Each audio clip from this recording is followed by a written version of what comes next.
Yunusobod 11-kvartaldan Novostroyka Comfort House'dan uyimizga chiqyapti. 3 xona, 4-etaj uyimiz. Hop.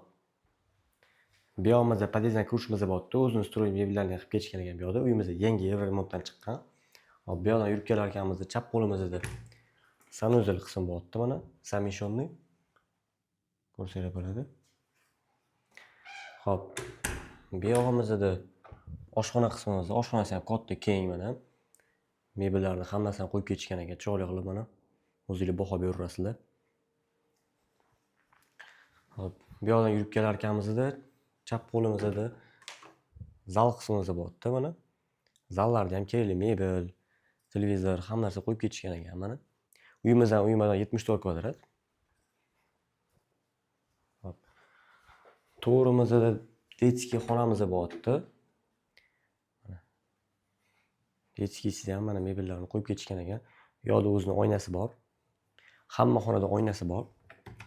Bu yog'imizda spalniy. Mana spalniydan ko'rsanglar bo'ladi. Kerakli hammasini qo'yib ketishgan ekan. Bu yoqda mana bo'yangan. Mana shkaflari. Hop, bu uyimizning narxini 128 mingga so'rashyapti. Yana ozgina o't berilgan joy bo'ladi. Bemalol pastdagi nomerlarga telefon qilib aloqaga chiqarasizlar. E'tiborli uchun rahmat. Kimga yana shunaqa uylar kerak bo'lsa, ko'proq variantlarni Telegram kanalimizga tashlaymiz. Ko'plarni Instagramga qo'shib ulgurmaymiz. Telegram kanalimizga silka orqali o'tsangiz bo'ladi. Silka profilimizda bor.